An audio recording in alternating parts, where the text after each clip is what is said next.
There are two ways in which these habits get established. So the habit, meaning the habit of what it is that is appearing in consciousness, because it's all really just habit. Anything that you think is a thing is really just a habit. Take anything, like water.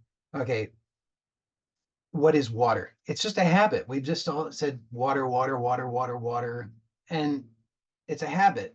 Otherwise, you don't know what this is. There's nothing here, in fact. I mean, you could say it's energy or consciousness, but there's no water.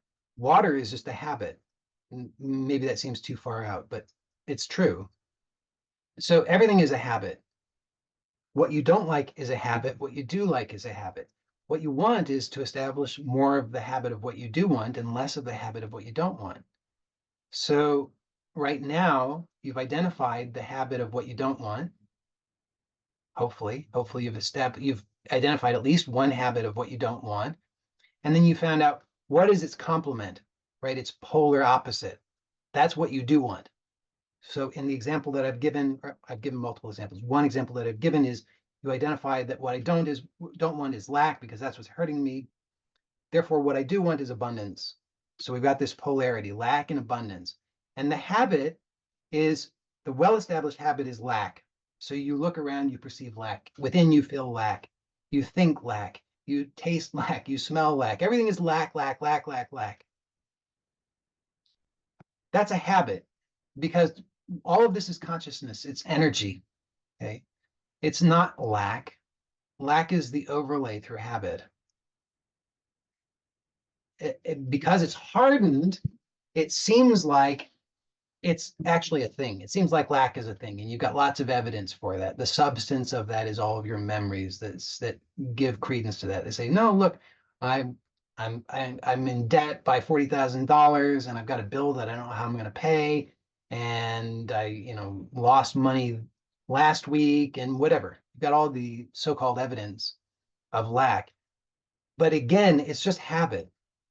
I mean, because if you tell the truth, all of the evidence is in your mind. It's all just mental stuff, stories that you tell yourself. And yes, I understand that you might actually say, well, look, I can produce the physical bill, the piece of paper, or whatever it might be. But at a deeper level, that's also just a story that you're telling. And so all of that is just mental stuff, but it's been repeated so often that it has become hardened so that it appears to be solid. And this is the trick that mind is playing, is that we think that we become convinced that the thing is real and objective because it's been hardened either through repetition, so that's one way that the habit gets formed, or through intensity. Okay, and so the intensity has to do with the emotion, we'll say. This is why people talk a lot about trauma these days. And trauma could happen through repetition, but oftentimes when people are talking about trauma, not always, we'll say sometimes when people are talking about trauma, what they're talking about are these sudden things that happen with a lot of charge. Often like PTSD.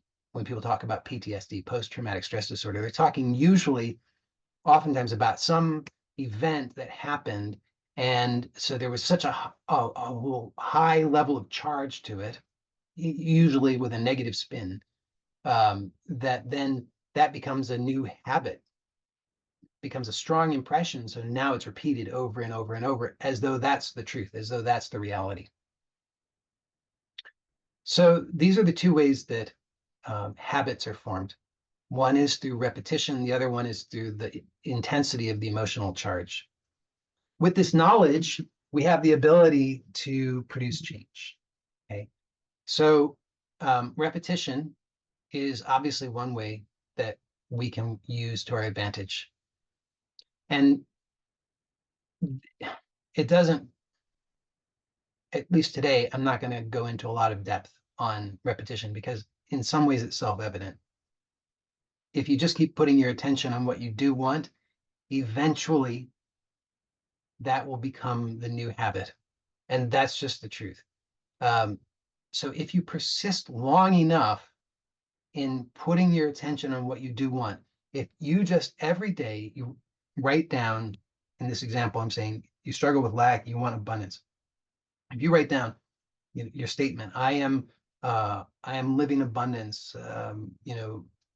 money, opportunities, and wealth of all kinds flow to me and through me um, daily in miraculous ways. I'm blessed and grateful. Okay, you write that down, something to that effect. I mean, it has to be your words, but something that's true, that's evocative for you of the feeling of abundance. Then you read that 3 times a day, every day. If you persist in that sincerely, eventually the change has to happen. Has to happen. Absolutely has to happen. There's no way around it. Now, the